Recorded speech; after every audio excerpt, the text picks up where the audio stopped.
তখন ছিল বৃষ্টির মৌসুম এবং চারদিকে শীতের এক তীব্র দাপট ছড়িয়েছিল।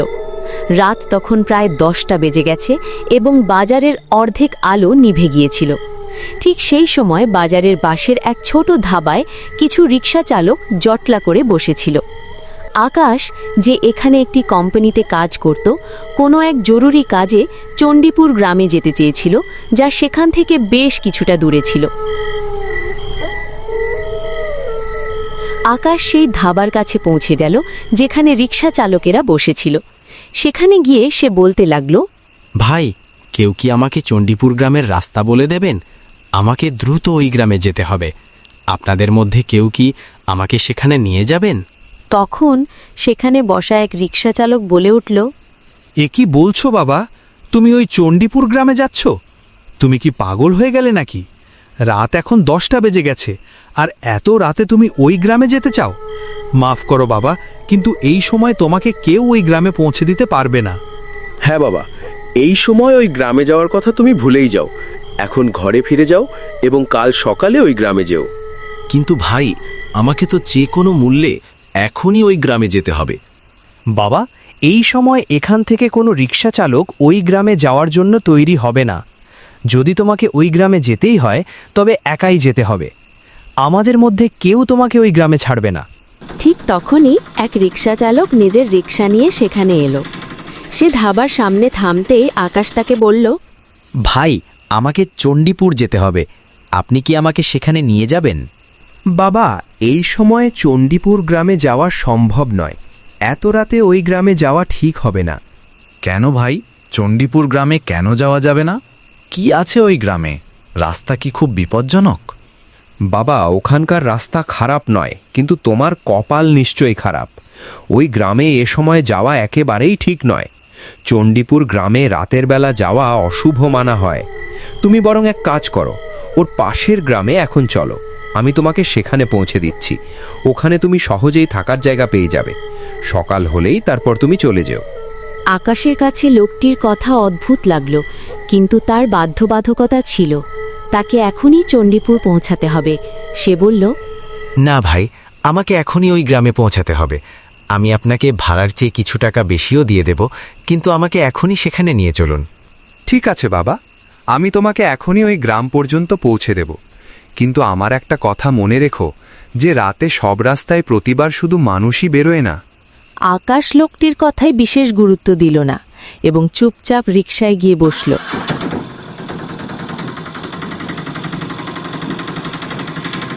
রিকশাটি ধীরে ধীরে সেই নির্জন রাস্তার ওপর দিয়ে চলতে শুরু করল। চারদিকে এক অদ্ভুত নিস্তব্ধতা ছিল এবং আজ কুকুরগুলো খুব একটা ডাকছিল না। পুরো রাস্তায় অদ্ভুত সব আওয়াজ প্রতিধ্বনিত হচ্ছিল। রিকশা চালক বলল, বাবা, তুমি এত রাতে এই গ্রামে কেন যাচ্ছ? তুমি হয়তো জানো না যে এত রাতে ওই গ্রামে কেউ যায় না। আমি 20 বছর ধরে রিকশা চালাচ্ছি, কিন্তু আজ পর্যন্ত মাত্র একজন মানুষকেই দেখলাম যে এত রাতে একা ওই গ্রামে যাচ্ছে, আর সেই মানুষটি হলে তুমি। আমি এটা বুঝতে পারছি না যে চণ্ডীপুর গ্রামে যাওয়ার জন্য কোনো রিকশা চালক কেন রাজি হয় না। কেন কেউ যায় না? আসলে ওই গ্রামে আছেটা কি? বাবা, ওই গ্রামে কি আছে সেটা তো আমিও জানি না, কিন্তু অনেক মানুষ বলে যে রাতের বেলা ওই গ্রামের দিকে যাওয়া মানে নিজেকে কুয়োর মধ্যে ফেলে যাওয়ার সমান। কিছুক্ষণ চলার পর রিকশাটি চণ্ডীপুরের পাশের গ্রামে এসে থামল। রিকশা চালক আবার বলল, বাবা, আমি শেষবারের মতো তোমাকে বলছি যে এখনই এই গ্রামেই নেমে যাও। এখানে তুমি থাকার জায়গা পেয়ে যাবে। রাতটা কেটে যেতে দাও, সকালে যেও। না ভাই, আমাকে এখনই চণ্ডীপুর গ্রামেই নিয়ে যান। আমাকে এখনই সেখানে পৌঁছাতে হবে। আপনি আমার চিন্তা করবেন না। ঠিক আছে বাবা, কিন্তু সামনে জঙ্গলের রাস্তা আসবে। আমি চণ্ডীপুর গ্রামের সদর দরজা পর্যন্ত যাব না। আমি তোমাকে ওখানেই নামিয়ে দেব। সেখান থেকে তোমাকে একাই হেঁটে যেতে হবে। ঠিক আছে, আমাকে শুধু চণ্ডীপুর গ্রামের সদর দরজা পর্যন্ত ছেড়ে দিন।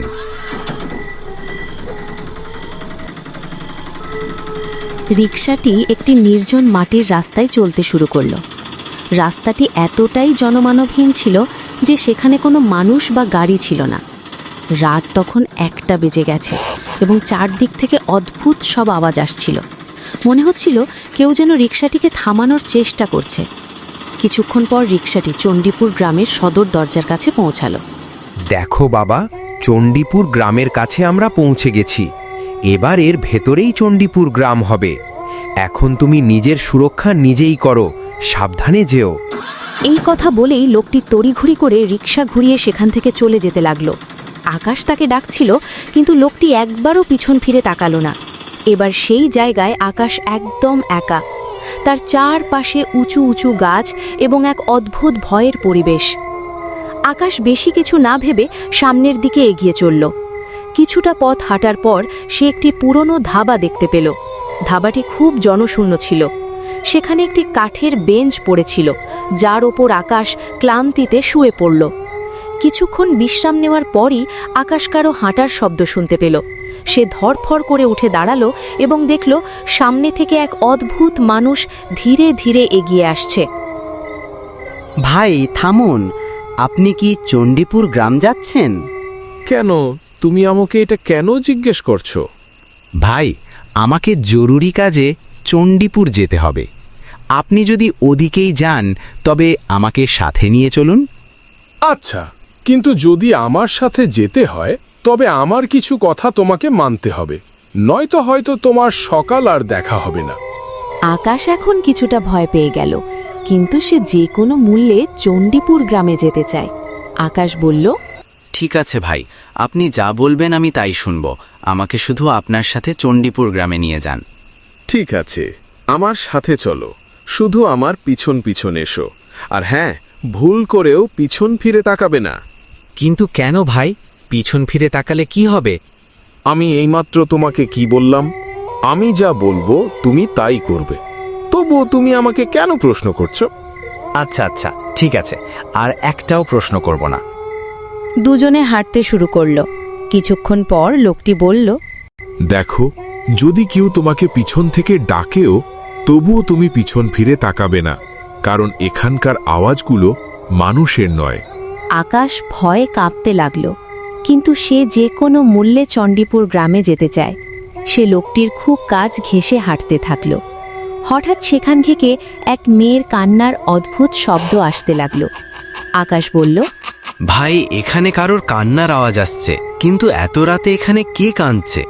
চুপ করো, কিচ্ছু বলো না। এটা কোনো শিশু বা মানুষের আওয়াজ নয়। এটা হলো সেই অভিশপ্ত আত্মা যারা রাতে নিজেদের শিকার খোঁজে। এটা শুনে আকাশ প্রচণ্ড ঘাবড়ে গেল। সে ভয়ে লোকটির পিছু পিছু হাঁটতে লাগল। কিছুক্ষণ পর তারা চণ্ডীপুর গ্রামের ভেতরে পৌঁছে গেল। এই নাও বাবা, তোমাকে এখানে পৌঁছে দিয়েছি। এবার সামনে তোমার গন্তব্য। এখন আমি যাচ্ছি।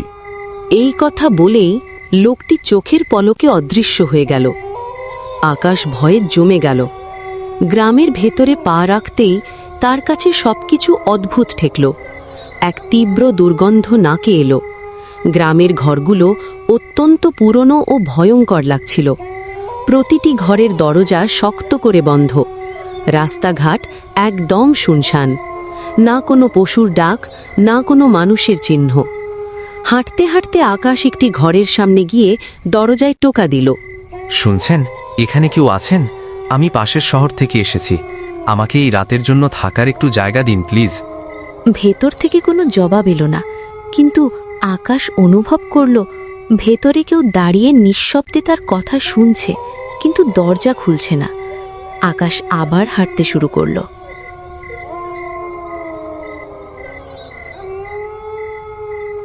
এবং সামনে এক জায়গায় এক বৃদ্ধকে বসে থাকতে দেখল। আকাশ তার কাছে গিয়ে বলল, চাচা, আমার নাম আকাশ।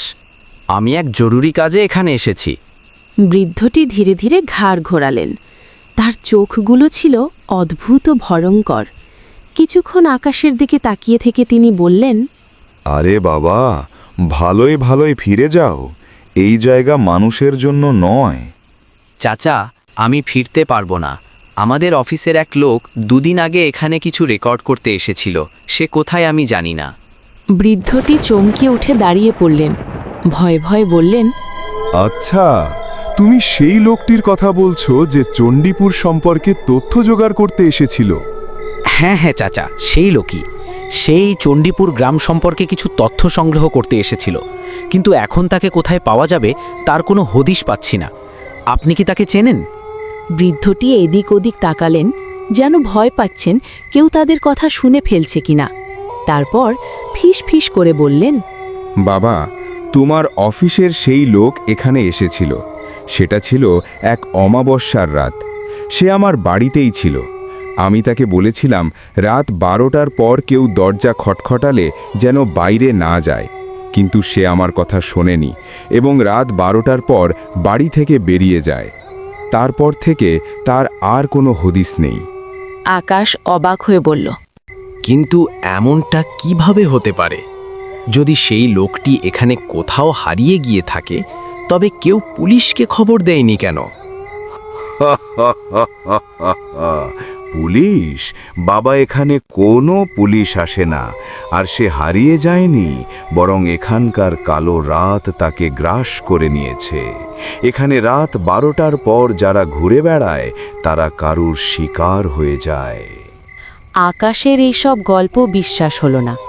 সে ভাবল বৃদ্ধ লোকটা হয়তো মিথ্যে বলছে। ঠিক আছে চাচা, আমি ওকে গ্রামের প্রতিটি কোণায় খুঁজব।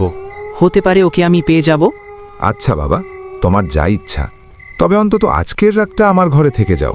কাল সকালে খুঁজতে বেরিও, যদি কাল সকাল পর্যন্ত বেঁচে থাকো। আকাশের কাছে তখন আর অন্য কোনো উপায় ছিল না। রাত তখন অনেক গভীর আর অন্ধকার হয়ে এসেছিল। এত রাতে বাইরে থাকাটা নেহাত বোকামি ছাড়া আর কিছুই হতো না। তাই কিছুক্ষণ পর সে সেই বৃদ্ধ লোকটির বাড়িতে চলে এলো এবং সেখানেই রাত কাটানোর সিদ্ধান্ত নিল। বৃদ্ধ লোকটির নাম ছিল মিসবাহ। তার ঘরটি ছিল খুবই ছোট, যেখানে কেবল একটিমাত্র ঘরই ছিল। মিসবাহ চাচা আকাশকে খাবার জন্য তার কাছে থাকা সামান্য কিছু খাবার দিলেন। তারপর তারা দুজনেই সেই অন্ধকার ঘরে চুপচাপ বসে রইল। চাচা, এই চণ্ডীপুর গ্রামের আসল রহস্যটা কি? সবাই কেন আসতে মানা করে? বাবা, এই গ্রামটি একসময় গোলাপের মতো সুন্দর আর প্রাণবন্ত ছিল। এখানে অনেক মানুষ বাস করত এবং যে কেউ যখন খুশি মনের আনন্দে বাইরে ঘুরে বেড়াতে পারত। এই কারণেই আমরা সবাই একে গোলাপের গ্রাম বলে ডাকতাম। কিন্তু একদিন এক হাড় কাঁপানো ভয়ঙ্কর শীতের রাত এলো। চারদিকে শুরু হলো প্রবল ঝড় আর বৃষ্টি। পুরো গ্রামের ওপর দিয়ে যেন তুফান বয়ে যেতে লাগল। প্রাণ বাঁচাতে সবাই যে যার ঘরে ঢুকে দরজা বন্ধ করে দিল।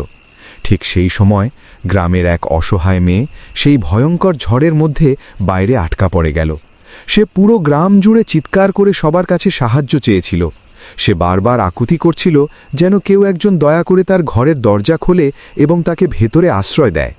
কিন্তু পুরো গ্রামে এমন একটা মানুষও পাওয়া গেল না যে সেই রাতে তাকে নিজের ঘরে জায়গা দিয়েছিল।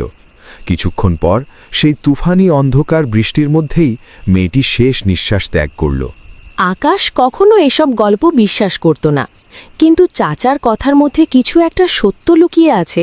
বুড়ো চাচার কথা শুনে আকাশের গায়ে কাঁটা দিয়ে উঠল। চাচা, আমার তো মনে হয় এটা আপনাদের কুসংস্কার। বাবা, তুমি শহর থেকে এসেছ, তাই এখানকার এসব গল্প তুমি সহজে বুঝতে পারবে না। এখন আর কথা না বাড়িয়ে বরং ঘুমিয়ে পড়ো। বাকি কথা কাল সকালে হবে। রাত অনেক হয়েছে। কিন্তু হ্যাঁ, একটা কথা খুব ভালো করে মনে রেখো, মাঝ রাতে যদি কেউ বাইরে থেকে দরজায় কড়া নাড়ে কিংবা তোমাকে ডাক দেয়, তবে ভুলেও বাইরে পা দেবে না।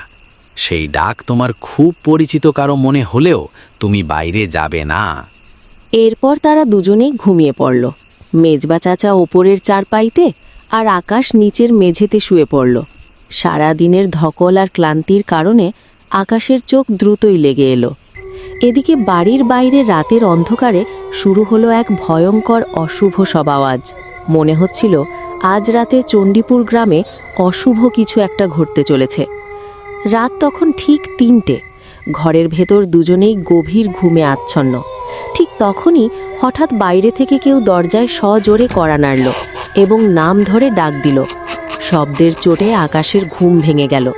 চারদিকে এক অদ্ভুত ভয়ের পরিবেশ তৈরি হয়েছিল। মেজবা চাচা তখনও গভীর ঘুমে মগ্ন। আকাশ উঠে বসল। তার বুক তখন দুরু দুরু কাঁপছে। সে ভাবল, এত রাতে দরজায় কে কড়া নাড়ছে? আমি বরং বাইরে গিয়ে দেখি, হয়তো কারো সাহায্যের প্রয়োজন।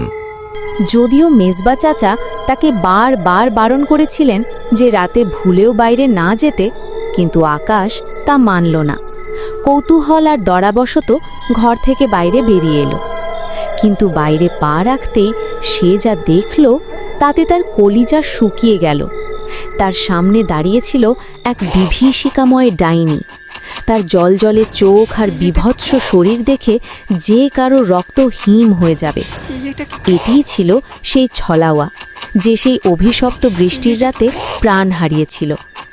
আকাশ ভয়ে একদম কুঁকড়ে গেল, কিন্তু এখন আর তার পালানোর কোনো পথ ছিল না, কারণ সে ডাইনির জালে ধরা পড়ে গেছে। ডাইনিটি অট্টহাসি দিয়ে বলে উঠল,